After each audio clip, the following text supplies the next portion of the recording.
오늘은 두려움에 대해 말씀드리고자 합니다. 두려움, 무엇인가를 무서워하고 마음에 또 불안한 그런 생각이 들 때 그걸 가리켜서 두려움이다 라고 얘기를 합니다. 우리 모두는 두려움을 안고 살아갑니다. 뭔가에 두려움이 없는 사람은 없을 것입니다. 왜냐하면 우리 모든 사람은 두려움을 초월할 수 있는 그런 신이 아니기 때문에 그렇습니다.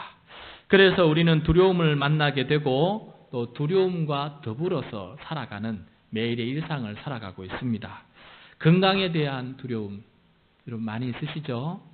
또 직장 해고에 대한 두려움, 그다음 대학에 떨어지거나 직장 면접에서 떨어지는 두려움, 관계가 힘들어서 헤어질 것 같은 두려움, 또 여러 가지 일들이 우리 앞에 놓여 있습니다. 그래서 이러한 두려움을 직면하고 살아가는 것이 우리들의 모습 아니겠습니까?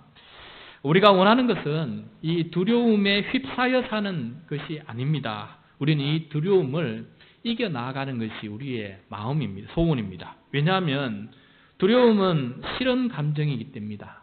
나를 힘들게 하고 내가 하는 일들을 못하게 만드는 그런 적과 같은 것이기 때문에 우리는 두려움을 이기는 것, 이것을 우리가 소원하고 있습니다. 이번 주간에 아마도 가장 두려움에 떠는 사람은 지방선거 입 후보자들이 아닐까 하는 생각을 해보게 됩니다. 특별히 이 초박빙을 하고 있는 그 지역의 사람들은, 후보자들은 며칠 동안 잠을 이루지 못하면서 내가 떨어지면 어떡하지? 내가 지면 어떡하지? 하는 그 두려움에 아마 밤잠을 이루지 못하고 있지 않을까 생각을 하게 됩니다. 그리고 또 이번 주간에 이들보다 더 큰 두려움을 안고 시간을 보내는 사람이 있습니다. 그들은 누구일까요? 온 세계 사람들이 관심을 가지고 많은 사람들이 지켜보고 있는 북미 정상회담입니다. 아마 트럼프와 또 김정은은 내가 이 나라의 이익을 위해서 좋은 협상을 이끌어내지 못하면 어떻게 될까? 내가 지는 것이 아닐까? 내가 휘말리는 것이 아닐까? 그런 마음을 가지고 이 회담을 준비하고 있을 것입니다. 그래서 두 사람의 마음속에는 굉장히 두려움이 있을 것이라 저는 생각이 듭니다. 잘해야 된다는 그런 마음, 온 백성이, 전 세계 사람들이 지켜보고 있다는 그 마음 때문에 아마 두려움이 굉장히 클 것이다 하는 생각을 하게 됩니다. 여러분, 두려움이 밀려올 때 어떻게 그 두려움을 이겨나가고 계십니까? 나만의 두려움을 대처하는 혹시 비결이라도 있습니까? 두려움을 이기게 해주는 주사나 약이 있다면 얼마나 좋겠습니까? 그런데 그렇게 된다면 쉽게 두려움을 이길 텐데 그렇게 두려움을 이겨나갈 수 있는 주사나 약이 없습니다. 그래서 내 마음이 그것을 이겨나가야 되기 때문에 쉽지 않은 부분도 있습니다. 오늘 본문 말씀은 두려움에 대해서 이야기하고 있는데 전쟁을 앞두고 전쟁에 참여해야 되는 이 군사들의 두려움에 대해서 이야기를 하고 있습니다. 전쟁은 자신의 목숨이 죽고 사는 문제 아니겠습니까? 그렇기 때문에 이 전쟁 앞에서 얼마나 두려움이 크겠습니까? 만약에 두려움이 없다라면 그것은 거짓말이 되겠지요. 이스라엘 백성들은 하나님께서 약속으로 주신 땅에 들어갈 이 순간이었는데 근데 그 땅에는 이미 6개 종족이 살고 있었습니다. 근데 이 6개 종족은 모두 다 이스라엘 백성들에 비하면 강한 종족이었습니다. 나보다 더 강한 종족들이 또 버티고 있기 때문에 이 전쟁을 하려고 하는 이스라엘 백성들의 마음속에는 당연히 두려움이 이만저만이 아닐 것이다 하는 생각을 하게 됩니다. 그 모습을 설명해 주고 있는데 우리 1절 말씀 우리 다 같이 한번 다시 읽겠습니다. 시작. 내가 나가서 적군과 싸우려 할 때에 말과 병거와 백성이 너보다 많음을 볼지라도 그들을 두려워하지 말라. 애굽 땅에서 너를 인도하여 내신 내 하나님 여호와께서 너와 함께 하시느니라. 네. 적군과 싸우려고 하는데 적군의 말, 적군의 병거, 적군의 병사의 수가 이스라엘보다 더 많다라는 것입니다. 더 많음을 볼지라도 두려워하지 말라라고 하고 말씀하고 있는데, 여러분 객관적인 전력을 보면은 지금 이 전쟁은 이기는 전쟁입니까? 져서 죽는 전쟁입니까? 어떤 전쟁입니까? 객관적인 전력을 보면은 지금 전쟁에 들어가 참여하면은 지는 전쟁이고 그 전쟁에 내가 용사로 군사로 참여했기 때문에 나는 죽는 전쟁입니다. 그래서 죽는 전쟁 앞에서 누가 두려움 없이 거기에 참여할 수 있겠습니까? 그런데 하나님께서 그 두려움에 대해서 지금 이야기하고 있는 것입니다.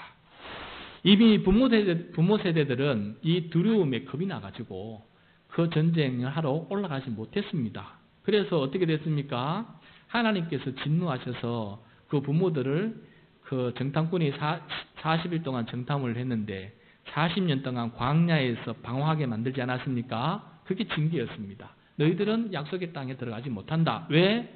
하나님을 신앙하지 못하고 불신하고 두려움에 떨었기 때문에 너희는 약속의 땅을 차지할 자격이 없다 해서 그들을 40년 동안 광야에서 머물면서 그 부모들 세대들은 자연스럽게 늙어서 다 죽게 되었습니다. 그리고 그 자녀들에게 다시 한번 지금 기회가 주어졌는데 여전히 그 땅에 살고 있는 적군의 그 군사력은 우리보다 더 크고 놀랍다는 것입니다. 다시 한번 저들 앞에 두려움에 떨어서 또 약속의 땅에 못 들어가는 것일까? 이런 부분 앞에 지금 이야기하고 있는데 그때 하나님께서 이 자녀들에게 이야기를 합니다. 제사장을 시켜서 너희들이 어떤 마음을 가져야 되는지 그 말씀에 대해서 우리에게 전해주고 있는데 3절과 4절 말씀을 보시면 두려워하지 않을 이유에 대해서 설명해주고 있습니다. 3절 4절 같이 읽겠습니다. 말하여 이르기를 이스라엘아 들어라 너희가 오늘 너희의 대적과 싸우려고 나와봤으니 마음에 겁내지 말며 두려워하지 말며 떨지 말며 그들을 말미암아 놀라지 말라. 너희 하나님 여호와는 너희와 함께 행하시며 너희를 위하여 너희 적군과 싸우시고 구원하실 것이라 할 것이며. 자, 하나님께서는 대적 앞에서 마음에 겁내지 말고 두려워하지 말고 떨지 말고 놀라지 말고 담대하라 라고 이렇게 말씀하시는데 그 이유는 한마디로 말하면 내가 있지 않느냐, 내가 너와 함께 하지 않느냐, 내가 너를 위해서 싸우지 않느냐, 그것을 잊어버리지 말고 그 두려움 앞에 떨지 말라. 내가 함께 하는데도 불구하고 너희들이 떨면 두려워하면은 그것은 나를 믿지 않는 것이 아니냐라고 지금 이렇게 말씀하고 있는 것입니다. 구체적으로 말씀을 드리면 이스라엘 백성들은 전쟁을 할 때 그 맨 앞에 누가 섰냐면 제사장들이 섰어요. 제사장들이 서서 무엇을 들고 나갔냐면 어깨에다가 법궤를 메고 앞장서서 나갔습니다. 법궤. 그럼 법궤가 무엇입니까? 하나의 상자인데 그 안에 무엇이 들어있습니까? 10계명 2돌판이 들어있지 않습니까? 하나님의 말씀이 그 속에 들어져 있습니다. 그 뚜껑을 가리켜서 뭐라 말합니까? 보좌라 말합니다. 보좌. 그 뚜껑을 가리켜서 보좌. 왜냐하면 하나님께서 강림하실 때 그 보좌에 앉으신다. 그래서 그 뚜껑을 보좌라고 이렇게 하나님의 보좌라고 말씀했습니다.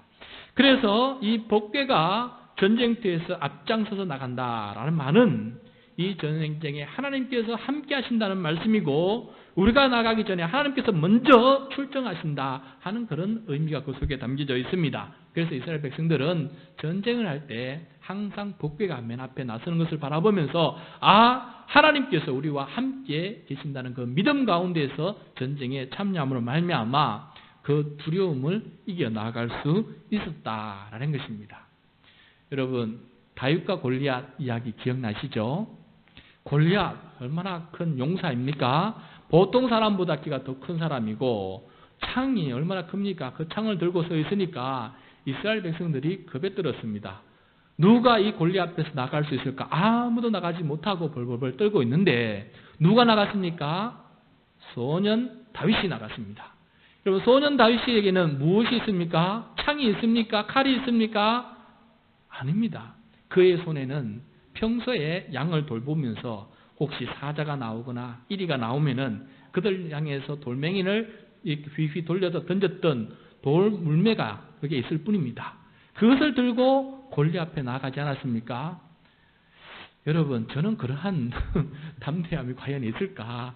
굉장히 생각을 다시 해보게 되는데, 다윗은 그 앞에 나가면서 돌 물매를 들고 힘차게 달려나가면서 뭐라고 외쳤냐면은 사무엘상 17장 45절 47절 말씀인데 화면을 한번 보십시오. 제가 읽어드리겠습니다. 너는 칼과 창과 단창으로 내게 나아오거니와 나는 만군의 여호와의 이름 곧 내가 모욕하는 이스라엘의 군대의 하나님의 이름으로 내게 나아가노라. 또 여호와의 구원하심이 칼과 창에 있지 아니함을 이 무리에게 알게 하리라. 전쟁은 여호와께 속한 것인즉 그가 너희를 우리 손에 넘기시리라 하시면서 담대하게 달려나가면서 힘차게 돌멩이를 던졌습니다. 골리앗의 이마에 정확하게 맞았습니다. 그 덩치 큰 골리앗이 그 순간에 순간적으로 넘어져서 죽게 되는 것을 보게 됩니다. 그러므로 이 전쟁의 승리는 하나님께 있다라는 것을 우린 다윗을 통해서 깨닫게 됩니다. 골리앗을 향해 달려가는 이 다윗의 마음에 여러분 처음에 두려움이 없었겠습니까? 아닐 것입니다. 두려움이 아주 많았을 것입니다. 그러나 다윗은 골리앗을 두려워하기보다 하나님을 더 두려워하였다라는 것입니다. 여러분, 골리앗을 두려워하는 것보다 하나님을 더 두려워하면은 골리앗을 향한 두려움을 이겨나갈 수가 있습니다. 여러분, 작은 두려움을 이길 수 있는 방법은 더 큰 두려움을 느끼는 것입니다. 그러면 이 작은 두려움은 두려움도 아닙니다. 살아계신 하나님 앞에 내가 하나님을 경외하는 마음이 내 마음속에 가득 차게 될 때에는 세상의 그 어떤 두려움도 이겨나갈 수 있는 그러한 담대함을 하나님께서 내 마음속에 주시는 것입니다. 그것이 바로 다윗이 골리앗을 이길 수 있었던 비결입니다. 그럼 여러분, 두려움이 있을 때 하나님의 능력을 더 확신하시기를 바랍니다. 능력의 하나님, 구원의 하나님께서 하나님께 우리의 시선을 고정할 수 있다면은, 그 하나님께 우리의 시선이 고정이 된다면은 우리는 세상의 그 어떤 두려움도 이겨나갈 수 있다라는 것을 하나님께서 우리에게 말씀해 주고 있습니다. 사내 아이들이 어릴 때 집 밖에 나가서 자주 싸우지 않습니까? 저도 나가서 많이 싸우기도 하고 이기기도 하고 코피 터지기도 하고 그랬습니다. 그런데 저보다 큰 상대를 만날 때 제가 그냥 돌아오지 않습니다. 어떻게 하냐면은 기회를 봐서 한번 얼굴을 탁 치고 난 다음에 잽싸게 도망을 칩니다. 어디로 도망을 칩니까? 집으로 갑니다. 집에 누가 있기 때문에요? 부모님이 계시기 때문에. 그가 따라오더라도 부모님 앞에 딱 서면은 따라온 걸 멈추고 돌아갑니다. 그것처럼 여러분, 내가 나보다 더 큰 사람에게 한 방 때릴 수 있는 그 용기가 어디서 나오는 것입니까? 무슨 믿음 때문에? 집에 부모님이 계신다는 믿음 때문에 내가 이 두려움에서도 그걸 한 방 때릴 수 있는 그러한 담대함이 내 마음속에 생겨나는 거 아니겠습니까? 다윗의 마음속에는 바로 그것이었습니다. 하나님 아버지께서 나의 백이 되시기 때문에 내가 한번 치더라도 겁 없이 하나님 앞에 피할 수 있다. 그런 마음이 그 속에 있었기 때문에 그러한 담대함을 가질 수 있지 않았겠습니까? 여러분, 하나님께서 함께 하시며 함께 싸우신다는 그 믿음을 가지고 우리 앞에 놓여있는 모든 두려움들을 이겨나갈 수 있는 승리하는 사람이 될 수 있기를 바랍니다. 네. 자, 그 다음에 하나님께서 전쟁에 참여하는 군사들 중에서 다음과 같은 사람들은 집으로 돌아가라 그랬습니다. 한 사람이 부족한 이 타이밍에, 한 사람이 더 있었으면 좋겠다 생각하는 이 타이밍에 하나님께서 이런 사람들은 다 집으로 돌려보내라. 집으로 돌려보내라. 어떤 사람들이 집으로 돌아가느냐? 5절부터 7절까지 말씀을 같이 읽겠습니다. 시작. 책임자들은 백성에게 말하여 이러기를 새 집을 건축하고 낙성식을 행하지 못한 자가 있느냐? 그는 집으로 돌아갈지니 전사하면 타인이 낙성식을 행할까 하노라. 포도원을 만들고 그 과실을 먹지 못한 자가 있느냐? 그는 집으로 돌아갈지니 전사하면 타인이 그 과실을 먹을까 하노라.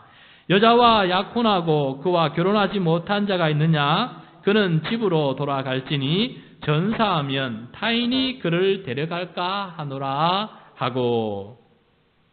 자, 하나님께서 이런 사람은 돌아가라 명하십니다. 첫째, 새 집을 건축하고 낙성식을 행하지 못한 자는 집으로 돌아가라 했습니다. 왜 그럴까요?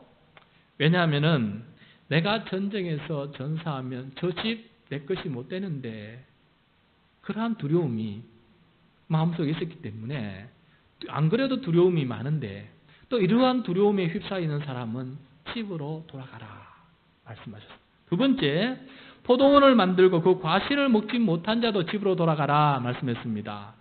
이 4년 동안 열심히 키워서 5년 차에 이제 따먹게 되었는데 그것을 먹지 못하는 것입니다.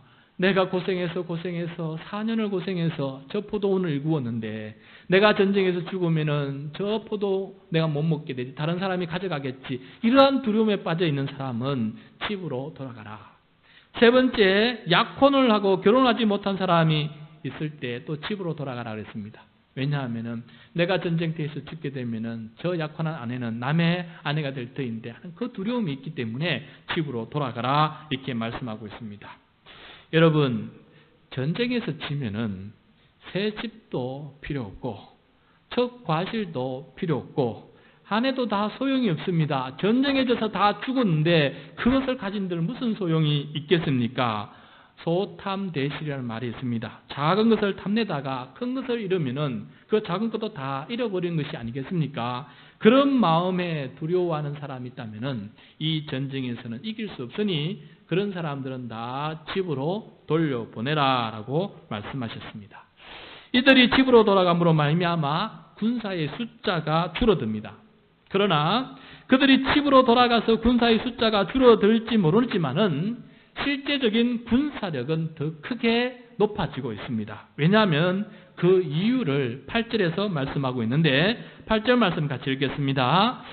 책임자들은 또 백성에게 말하여 이르기를 두려워서 마음이 허약한 자가 있느냐? 그는 집으로 돌아갈지니 그의 형제들의 마음도 그의 마음과 같이 낙심될까 하노라 하고.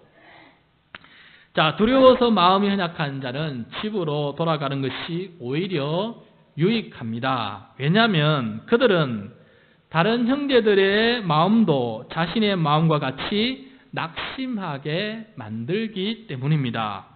군인들에게 있어서 사기는 큰 군사력입니다. 사기가 떨어지면 아무리 큰 군대라도 전쟁에서 용맹을 발휘할 수가 없습니다.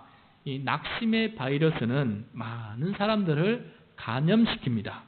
허약한 낙심자로 병들게 만들어버립니다. 그러므로 마음이 허약하여서 쉽게 낙심하는 사람들은 우리가 멀리 해야 합니다. 허약한 군대가 되지 아니하고 강한 군대가 되어야 되기 때문에 그렇습니다. 여러분, 우리 주변에 마음을 낙심케 만드는 사람들이 있습니까? 그런 사람들은 멀리 하시고 믿음의 말을 하는 사람이 있습니까? 그들의 사람을 가까이 하십시오. 그래야 우리 앞에 놓인 모든 문제들을 믿음으로 이겨나갈 수 있는 사람이 될 수가 있습니다. 여러분, 기드온의 300용사 기억하십니까? 기드온의 300용사.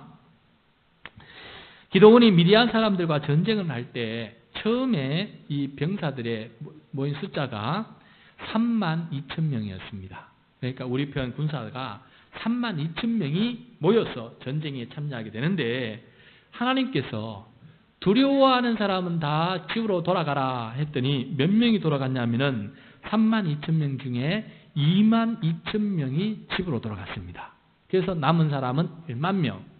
근데 하나님께서 이 1만 명도 많다 하시고 또 하나 테스트를 하시는데 군사들로 하여금 시냇가에 가서 물을 먹게 하라 하십니다.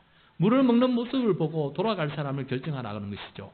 그래서 사람들이 물을 먹는데 그 중에 300명은 물을 꿇어 앉아서 계속해서 얼굴은 주위를 바라보면서 손으로 물을 뜹니다. 그래서 물을 마실 때 게르가 물을 핥아먹듯이 이렇게 핥아먹고 있습니다. 여전히 눈을 떠 있습니다. 이런 사람이 300명이고 나머지 모든 사람들은 9,700명은 그 땅에 엎드려서 바로 엎드려서 물을 그냥 굵굵굵 마시는 것입니다. 그런 사람들이 나머지 사람들입니다. 하나님께서 그 나머지 9,700명, 땅에 엎드려서 물을 마신 사람들은 다 집으로 가라. 결국 남은 사람은 300명. 여러분, 300명이 적군들 3만 명들과 어떻게 싸우겠습니까? 그런데 그 300명이 이겼습니까? 졌습니까? 이겼습니다. 이겼다는 것입니다. 300명이 이겼다는 것입니다. 그렇게 이걸 통해서 우리가 깨닫게 되는 것은 믿음과 확신의 사람으로 똘똘 뭉치면은 두려움을 이겨나가는 승리자가 된다라는 것입니다. 두려움을 이겨나가는 승리의 공동체가 된다라는 것을 우리가 배우게 됩니다. 허약한 군대가 되는 이유는 나라의 운명보다 개인적인 이익을 탐내는 군사들이 자기 것을 잃을까봐 유약한 말을 하고 전쟁에 참여하기 싫어하는 마음을 가지니까 그런 사람들 주변의 사람들이 많이 모여서 그들 두려움 때문에 싸우나 마나한 군사들로 전락하게 됩니다. 그러나 믿음의 사람들이 뭉치면은 그들이 어떤 군대를 할지라도 이겨나갈 수 있는 강한 군대가 될 수 있다라는 것을 우리들에게 말씀하고 있습니다. 그러므로 우리 각자는 믿음과 확신이 강한 사람이 되어야 되겠습니다.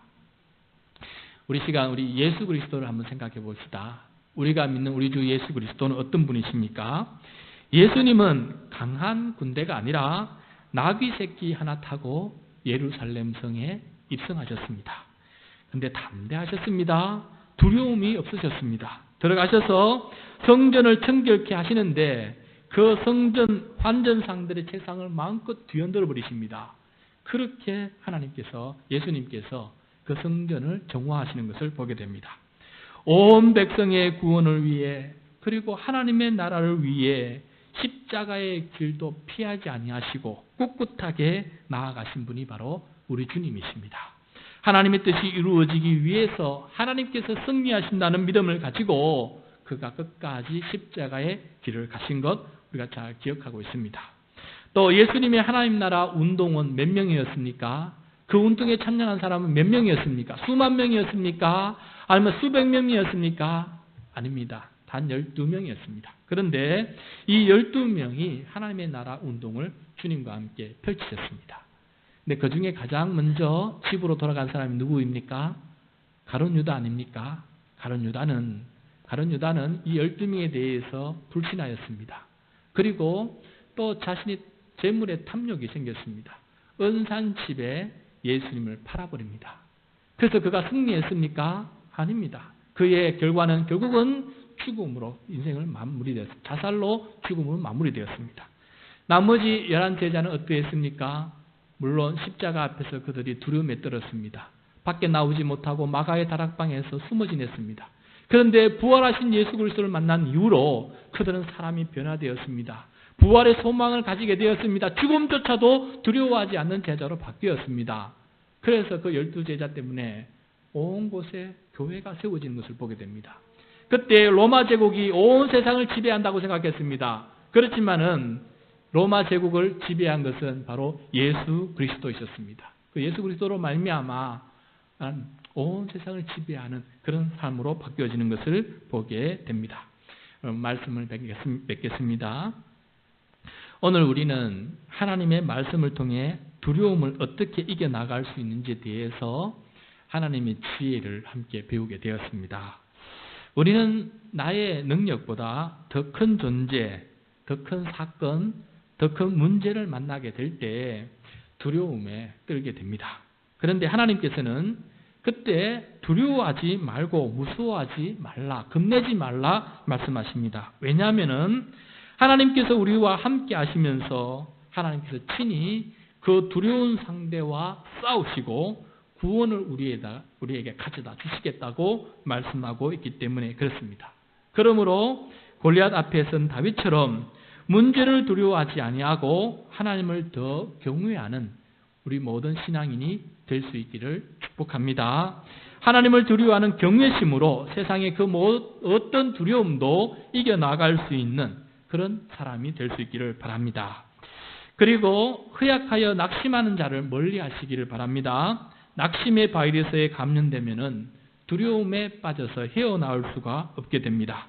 그리고 숫자에 연연하지 마시기를 바랍니다. 숫자보다 더 중요한 것은 믿음과 확신이 얼마나 강하냐, 내 안에 있는 믿음이 얼마나 강하느냐, 우리 공동체 안에 있는 믿음이 얼마나 강하느냐, 이것이 더 중요하다는 것을 우리가 배우게 됩니다. 낙심의 언어보다 믿음의 언어를 사용하면서 또 하나님과 함께하는 우리 모두가 될 수 있기를 바랍니다. 그래서 주 예수 그리스도를 따르면서 참된 제자의 길을 갈 수 있는 우리 준비된 교회 모든 성도가 되시기를 축복합니다.